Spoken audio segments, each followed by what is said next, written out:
Good morning, class.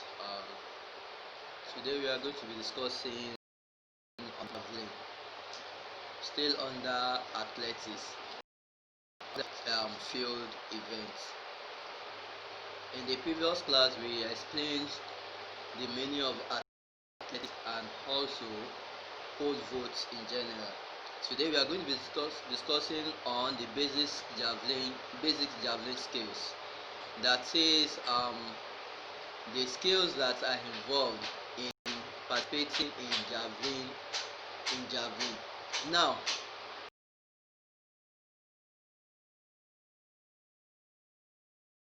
able to identify the javelin, recall the javelin techniques, and demonstrate the javelin techniques.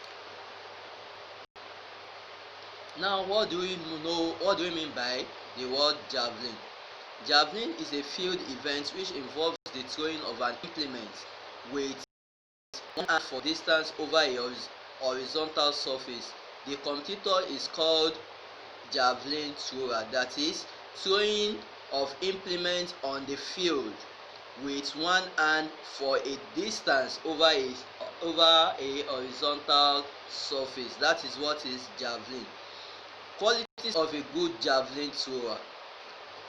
Javelin, he must be a fast runner, he must have a good arm extension prior to release, he must have a good sense of balance, he must have a good sense of coordination, he must also have a good muscular strength, and the last one, he must be physically fit. If not physically fit, he won't be able to participate in the javelin throw because it requires strength and agility. The skills of javelins are the grip, carriage, approach, run, the release, the follow through, and the recovery. That is, these are the necessities. These are the skills that are used in executing the javelin throw. Now, the first one, the grip. That is, there are various methods of grips. We have the American or Hungarian grip, we have the tennis grip, we have the Finnish grip, and we have the fork or claw grip. All these are the way it is being. When we are talking about grip, we are talking about the way the javelin is being handled. And before I go further, the javelin is just look like an arrow, a spear, which they normally use in the war in those days. Most of you that are familiar with this Spartacus film and the rest, you will be able to know the javelin throw, how the javelin looks like. Now, the carriage. These are there are about two ways of carrying the javelin. We have the over shoulder carriage, and the other one is the overhead carriage. The first one, that is the over shoulder, you carry it above your shoulder here. That is, you can see the way it is being held. Now, the other one is overhead, you carry it upward as if you are trying to stone someone. That is the other one. Now we move to the next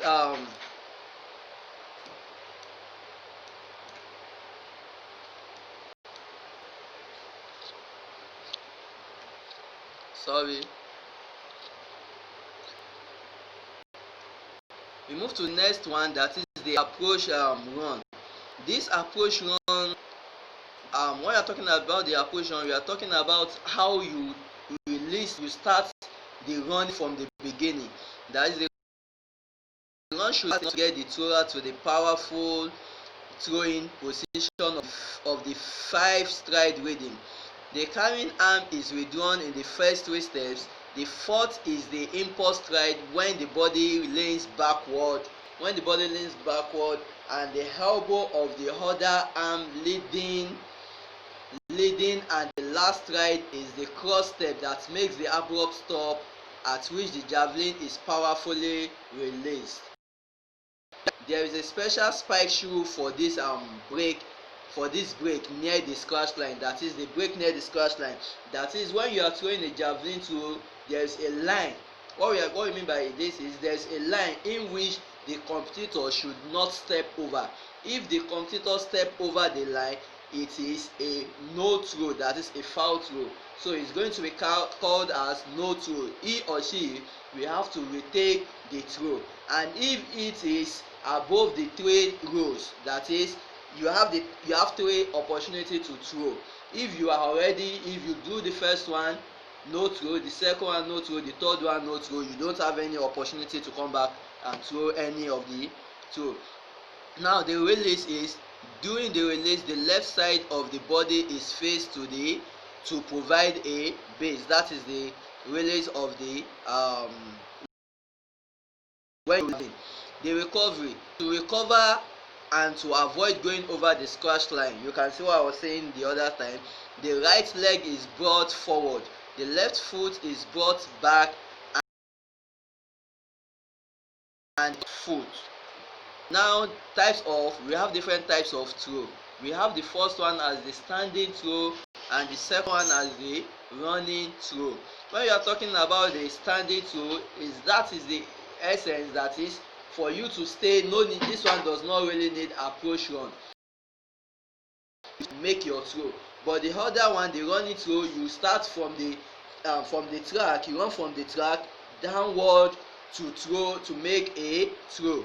Now let us start with the approach and the standing throw. The first one, that is, we are going back to the skills that we used in the other one. The approach run, there is no approach run like I said. The second B, that is the stance, where you stand. The thrower stands near the scratch line, the rear leg is slightly flexed, making the body lean, and the last one is the body weight is slightly over the rear leg. And by this most people, especially when you are still practicing, they normally make use of this standing throw so as to make you be able to engage in all the parts of the throwing. So when you are very good with that, you can now go back to the running throw. Now the carriage, number C. The carriage, the javelin is carried over the head, and over the head, the javelin pointing towards the landing area. That is, not that when you want to throw your javelin to the front, you are pointing it to the back. No, you are pointing it towards the landing area where you are aiming your target. Now the arm holding the javelin is withdrawn and the javelin points upward. Do you understand? The hand holding the javelin is withdrawn, you can see it, and the javelin points upward. You throw it down. Now the release, the leg opposite the carrying arm is driving up, and there is an explosive contract and twisting of the shoulder joint for the release. At the time of release, a foot must be in contact with the ground.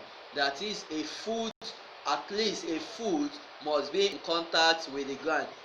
If there is no foot in contact with the ground, there is every possibility for you to fall.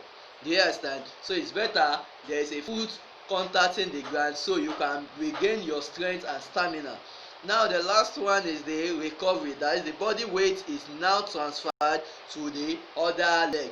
For instance, if you throw your javelin, your body weight is transferred to the other leg so as not to make you staggered out of the scratch line. Now the running throw, the next one, that is number 2.